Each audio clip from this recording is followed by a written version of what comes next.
Hello everyone, my name is Mohammad Faiz. I hope आप लोग सब लोग अच्छे होंगे और एग्ज़ाम आप लोग के अच्छे से चल रहे होंगे। आज हम लोग को पढ़ना है सोल प्रोप्राइटरशिप के बारे में। ये हमारे बिजनेस ऑर्गेनाइजेशन की दूसरी वीडियो है और जैसे जैसे पॉसिबल हो पा रहा है हम लोग वीडियो बना रहे हैं। लेकिन आप लोग का भी एक थोड़ा काम है कि आप लोग उसको लाइक शेयर सब्सक्राइब कर दिया करिए ताकि हम लोगों से मोटिवेशन मिलता रहे आगे और वीडियो बनाने के लिए। और आपको कोई भी दिक्कत हो आप लोग मुझसे डायरेक्ट कमेंट में पूछ सकते हैं। और आप लोग को अगर वीडियो अच्छी लगी तो कमेंट में आप लोग उसको बताइएगा और क्या अच्छा लगा ये भी बताइएगा आप लोग। तो शुरू करते हैं हम लोग सोल प्रोप्राइटरशिप के बारे में। सोल प्रोप्राइटरशिप का मतलब क्या होता है? सोल मतलब अकेला, प्रोप्राइटर मतलब मालिक। ऐसा बिजनेस जो कि क्या हो, जिसका एक मालिक हो, सिंगल ओनर हो, वो तुम्हारा सोल प्रोप्राइटरशिप होता है। आप लोग अपने घर के अगल बगल मोहल्ले में देखते होंगे दुकानें खुली हुई हैं, वो सबसे अच्छा एग्जाम्पल है सोल प्रोप्राइटरशिप का, जिसमें खाली एक ही आदमी के द्वारा पूरा बिजनेस को रन कराया जाता है, उसको मैनेज किया जाता है और उसको जो है प्रॉपर तरीके से कैरी किया जाता है। ठीक है, तो इसकी डिफिनेशन पढ़ लेते हैं। The word means sole proprietorship. Single मतलब ऐसा व्यक्ति जो क्या हो, सिंगल। सोल मतलब सिंगल और प्रोप्राइटरशिप का मतलब क्या होता है? ओनर। ऐसा बिजनेस जिसका क्या हो, सिंगल ओनर हो। The legal business activity which is owned and control by an individual is called sole proprietorship.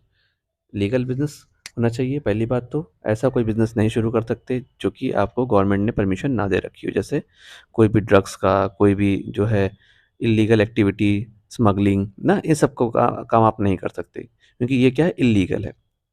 तो बिजनेस का लीगल होना बहुत ज़रूरी है। ठीक है, और कह रहा है कि which is owned and control by, जिसको चलाया और कंट्रोल किया जाता है किसके द्वारा? एक ही व्यक्ति के द्वारा, उसे हम लोग सोल प्रोप्राइटरशिप बोलते हैं। अब बात करते हैं फीचर्स की जल्दी जल्दी। फीचर्स क्या होते हैं?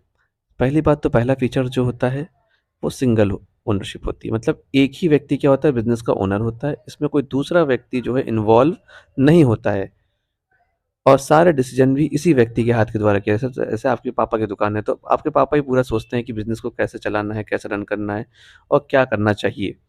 तो सोचने वाला सिर्फ व्यक्ति कौन होगा? एक व्यक्ति। ठीक, दूसरा क्या कह रहा है?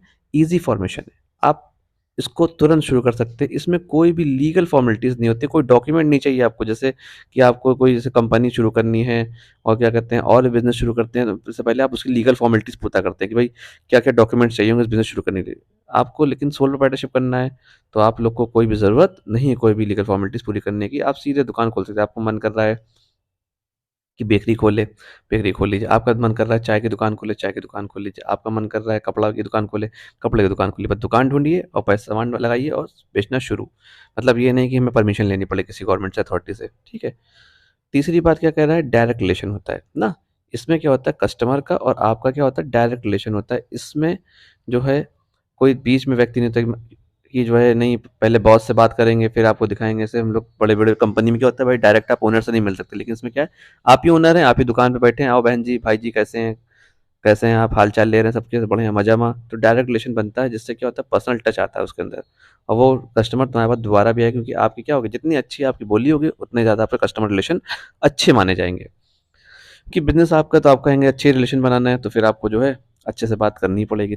उसके बाद तीसरी चौथी बात क्या है, इन्वेस्टमेंट ऑफ लो कैपिटल। इसमें लो कैपिटल से भी बिज़नेस शुरू कर सकते हैं। आपको जितना पैसा हो 40,000 50,000 आप जितना पैसा हो लगा के आप बिज़नेस को शुरू कर सकते हो। बस आपके रिक्वायर्ड कैपिटल होना चाहिए जो बिज़नेस आप शुरू कर रहे हैं। उसके बाद है सेल्फ मैनेजमेंट। सारा बिज़नेस को आपको खुद ही मैनेज करना पड़ेगा। आप आप ही अकेले व्यक्ति होते हैं तो मैनेजमेंट भी पूरा-पूरा आपके हाथ में होता है। उसके बाद क्या है, रिस्क, पर्सनल रिस्क। तो कह रहा है एक ही जो व्यक्ति बिज़नेस चला रहा होता है उसकी लायबिलिटी भी क्या होती है, ज़्यादा होती है क्योंकि वो अकेला ही क्या करता है, सभी लायबिलिटीज़ को क्रिएट करता है। उसके बाद कह रहा है प्रॉफ़िट लॉस। तो जो भी आपको प्रॉफ़िट या लॉस होगा वो सभी कौन बाँटेगा? वो आपस में आपके पास ही रहेगा। इसको किसी और के पास बाँटना नहीं है। तो उसमें सबसे अच्छी बात ये होती है कि जो भी प्रॉफ़िट आएगा हम अपना खुद जो भी कमा रहे हैं, 1 कमा रहे हैं चाहे 1 लाख कमा रहे हैं, सब आपका रहेगा इसमें, किसी को देने की ज़रूरत नहीं है। उसके बाद कह रहे हैं कि नो सेपरेट एंटिटी ना, इसमें कोई सेपरेट एंटिटी नहीं होती है। जैसे हम लोग में पार्टनरशिप फर्म है, उन सब में क्या है, सब अलग-अलग भाई। जैसे मान लो हम काम नहीं कर पा रहे हैं तो हमने कहा भाई आज आज हम ऑफ ले रहे, आज तुम देख लो ऑफ़िस, मैं जा रहा हूँ कहीं। या मान लो किसी की कुछ डेथ हो गई, कुछ हो गया तो आप क्या है, आप जा नहीं सकते, दुकान छोड़ के नहीं जा सकते तुरंत, क्योंकि क्या है, आप ही सिंगल ओनर हैं, आप ही चले जाएँगे, दुकान बंद हो जाएगी। तो सेपरेट एंटिटी मतलब अलग-अलग नहीं होते हैं, सारा काम आपको ही देखना पड़ता है डायरेक्ट, ठीक है? अनसर्टेन स्टेबिलिटी ना। इसके अंदर क्या है, अनसर्टेन स्टेबिलिटी, मतलब ये धंधा चले ना चले भाई, बिजनेस है, चल रहा चल रहा चल रहा चल रहा, अच्छा है। मान लो कुछ हो गया, मान लो आपके हाथ पैर टूट गए, या आपको जो है कोई बीमारी हो गई, तो आप बिजनेस दुकान तो खोल नहीं पाएंगे, तो दुकान बंद हो जाएगी। तो इसमें सबसे गलत भी कह सकते हैं, या फिर कह सकते हैं कि इसमें जो धंधा होता है वो अनसर्टेन होता है। वो तो बहुत अच्छा, वरना तो फिर कुछ नहीं, मतलब आपको कुछ हो हवा जाए, तो मान लो डेथ हो गई, या फिर कुछ रिसेशन या लॉसेस होना शुरू हो गए, तो आप क्या कर सकते हैं, अनसर्टेन है ये बिजनेस, बंद करना पड़ जाएगा आपको। उसके बाद गवर्नमेंट रेगुलेशन, इसमें गवर्नमेंट रेगुलेशन होते ही नहीं, ना के बराबर गवर्नमेंट रेगुलेशन होते हैं। कुछ हुए तो हुए, छोटे मोटे, वरना गवर्नमेंट से आपको परमिशन लेने की ज़रूरत नहीं है कि आपको दुकान खोलनी है कि नहीं खोलनी है। अब एडवांटेज और डिसएडवांटेज एडवांटेज पढ़ते हैं हम लोग। इसमें एडवांटेज क्या है, तो पहला एडवांटेज कह रहा है ईजी, तो पहला एडवांटेज कह रहा है कि ईजी फॉर्मेशन। ईजी फॉर्मेशन मतलब ये है कि सोल प्रोप्राइटरशिप में जब बिजनेस शुरू किया जाता है, तो हमको किसी भी लीगल फॉर्मेलिटीज़ की ज़रूरत नहीं है। हमें मन करा, हमने दुकान खोल लिया, पैसे हैं अवेलेबल, सोर्सेज हैं हमारे पास, मन किया दुकान खोला, चलाना शुरू कर दिया। मतलब किसी से आपको कोई लीगल फॉर्मेलिटीज़ होती नहीं है, इसलिए ईजी फॉर्मेशन रहता है इसका। दूसरा है मोटिवेशन ऑफ वर्क। भाई जाहिर सी बात है, खुद से काम कर रहे हो, खुद का स्टार्टअप है, तो खुद को काम को जो है तुम खुद बहुत अच्छे से करोगे और मोटिवेट होकर करोगे, ताकि इसको ग्रो करना है तो होगा तुमको खुद से। किसी दूसरे के थ्रू आप बिजनेस नहीं शुरू कर सकते भाई, कोई बिजनेस हो। अगर आप खुद इन्वॉल्व हैं उसमें, तभी उसमें तरक्की हो सकती है। आप सोचे आपने पैसा लगा दिया और किनारे बैठ गए, लड़का रख देंगे, तो ज़िंदगी में नहीं चलेगी दुकान। तो इसलिए खुद काम करिए आप उसमें, तो उसमें मोटिवेशन ऑफ वर्क मिलता है। ठीक है, तीसरी बात क्या कह रहा है तुम्हारा, थर्ड बात है क्विक डिसीजन।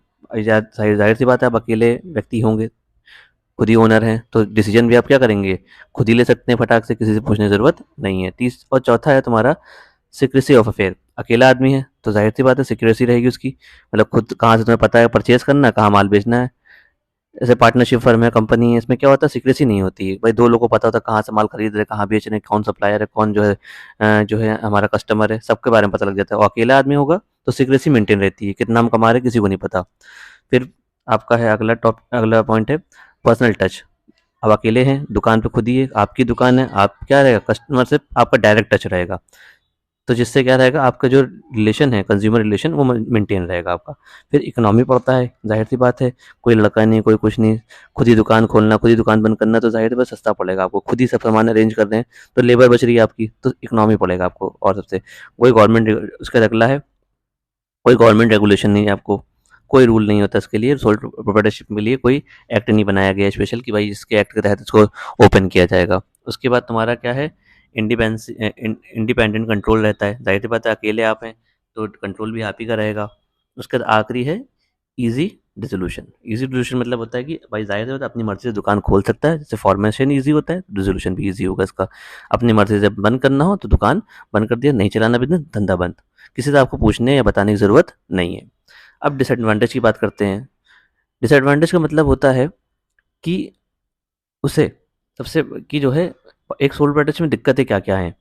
ठीक, पहली दिक्कत क्या है, अनलिमिटेड लायबिलिटी। अगर कोई बंदा अपने डेब्ट को पेमेंट करने पे अनेबल होगा, मतलब वो नहीं चुका सकता है, मान लो तुमने कर्जा लिया किसी से, या फिर तुमने उधार माल खरीद लिया और तुम्हारा माल जो है फंस गया या डूब गया, कुछ हो गया, तो तुम्हें जाहिर सी बात है पेमेंट करना पड़ेगा। तो वो जो क्रेडिटर्स होंगे तुम्हारे, वो तुम्हारा घर बिकवा कर पैसा ले सकते हैं। सबसे खराब बात यही होती है, अनलिमिटेड लायबिलिटी। आपके अगर कोई बिजनेस की लायबिलिटी है, तो वो जो है आपका पर्सनल घर तक बिकवा करके वो उस लायबिलिटी को पूरा कर सकता है, जैसे तुमने शिवाजी द बॉस में देखा होगा। दूसरा है लिमिटेड कैपिटल। अकेला आदमी है, कितनी कैपिटल डालेगा, 2 लाख, 3 लाख, 4 लाख, 5 लाख, 10 लाख, उससे ज़्यादा थोड़ी कर लेगा। अब बड़ा धंधा करना है तो भाई एक आदमी से नहीं हो पाता है, तो कैपिटल भी हमें ज़्यादा चाहिए होगी अगर हमें बड़े लेवल पे काम करना है। तीसरी बात कह रहा है नो सेपरेट एंटिटी। भाई जाहिर सी बात है, अगर आप चले गए तो धंधा बंद। मान लो कि कहीं किसी की मिट्टी हो गई, किसी की मौत हो गई, या कहीं शादी में जाना पड़ गया, अचानक से तुम्हें 3 निकली है, तो तुम्हें दुकान को बंद करना पड़ जाएगा। तो सबसे खराब बात यही है कि सेपरेट एंटिटी नहीं है इसके अंदर कोई। अब इसके बाद अगला है unsuitable for large scale business. जाहिर सी बात है, हमको अगर बिजनेस बड़ा करना है तो उसके लिए सोल प्रोप्राइटरशिप में आप नहीं काम कर सकते। जैसे हमें अपने इंस्टीट्यूट को बड़ा करना है, तो हम सोल प्रोप्राइटरशिप अगर सिंगल ओनर है तो हम इसको नहीं उस ऊंचाई तक पहुंचा सकते जितनी हमको ग्रोथ चाहिए। तो हमको धंधे को बड़ा करना पड़ेगा, ज़्यादा कैपिटल मात्रा में चाहिए होगी, बड़ी बड़ी कैपिटल। इसलिए देखो शार्क टाइम इंडिया, तुम लोग इसके शोरूम आया होगा, देखा होगा, उसमें क्या करते हैं भाई, उनके पास सोल प्रोप्राइटर होते हैं लेकिन उसमें कैपिटल नहीं होती है, इसीलिए वो शार्क पास जाते हैं ताकि कैपिटल बढ़ा सके। भाई जाहिर सी बात है, कैपिटल बढ़ाएंगे तो ओनरशिप भी बढ़ेगी तुम्हारी, और उतना बढ़ेगी तो सोल ट्रेड से हट जाएगा उसका लेवल। ठीक है, उसके बाद तुम्हारा है लैक ऑफ स्टेबिलिटी ना। जाहिर सी बात है, अगर अगर तुम जो है सोल प्रोप्राइटरशिप कर रहे हो, स्टेबिलिटी बहुत नहीं रहती ना, कमी रहती स्टेबिलिटी की। ज़ाहिर-सी बात है कुछ हो गया, बीमार हो गए, तबीयत ख़राब हो गई ना, या फिर तुम्हारे कुछ इंजरी हो गई तो तुम भाई ज़ाहिर-सी बात है दुकान नहीं खोल सकते हो। अगर दुकान नहीं खुलेगा, धंधा नहीं होगा तो फिर तुम लॉस में आना शुरू हो जाओगे। तो स्टेबिलिटी नहीं है। सोल पार्टनरशिप में सबसे बड़ी ख़राब बात ये होती है इंसान का स्टेबल ना होना। ना धंधा बराबर चल रहा है, आप सही है तो सब कुछ सही है, लेकिन अगर आप खराब हो गए तो मामला खराब हो जाएगा। जैसे पार्टनरशिप में क्या है कि भाई एक पार्टनर खराब है, तबीयत तो एक हफ्ते चला गया कहीं बाहर आराम करने, कहीं कुछ चला गया, लेकिन जो है सोल पार्टनरशिप में आपको ही धंधा खोलना, सुबह से लेकर रात तक आप ही को बैठना है और 24/7 और 365 दिन आपको दुकान में बैठना है। तो सबसे खराब बात यही है इसके अंदर। उसके बाद क्या है तुम्हारा लैक ऑफ एम्प्लॉयमेंट अपॉर्चुनिटी। जाहिर सी बात है कि जो है अगर तुम खुद ही सब काम कर लोगे तो एम्प्लॉयमेंट जनरेट होगा ही नहीं ना। खुद ही बेच ले रहे हो, खुद ही खरीद ले रहे हो, खुद ही सब कुछ कर रहे हो, तो अनएम्प्लॉयमेंट ज़्यादा इससे पैदा होता है। उसके बाद है लिमिटेड साइज में रह जाएगा बिजनेस आपका। अगला टॉपिक है लिमिटेड साइज।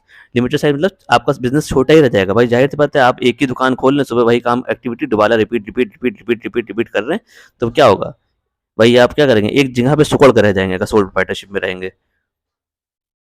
उसके बाद है लैक ऑफ एक्सपर्ट मैनेजमेंट। आप ही सारा काम कर ले रहे हैं, आप ही जो है परचेज भी कर रहे हैं, आप ही खरीद भी रहे हैं, आप ही एडवर्टीजमेंट भी कर रहे हैं, अभी आप ब्रांडिंग भी कर रहे हैं, आप प्रिंटिंग भी करवा रहे हैं, आप सभी काम आप कर ले रहे हैं, तो एक्सपर्टीज नहीं रहती। एक्सपर्टीज आदमी तभी आती है कि इंसान एक ही काम माहिर हो सकता है, ये नहीं पढ़ा भी रहा है, पैम्पलेट भी छपवाने जा रहा है, एडवर्टीजमेंट भी देख रहा है, मैनेजमेंट भी देख रहा है, तो नहीं हो पाता भाई। इंसान का इतना दिमाग होता ही नहीं है कि इंसान हर जगह पे प्रॉपर काम कर सके, तो एक्सपर्टीज नहीं रहती इसके अंदर काम के अंदर। उसके बाद कह रहा है लिमिटेड स्कोप ऑफ एक्सपेंशन। इसमें क्या है सबसे आखिरी पॉइंट यही है कि एक्सपेंशन नहीं होता है बिजनेस में, ग्रोथ नहीं होती है। बस जो आप दुकान कर रहे हैं वही आप चला रहे हैं, अपनी दाल रोटी खा रहे हैं और जिंदगी के मजे ले रहे हैं।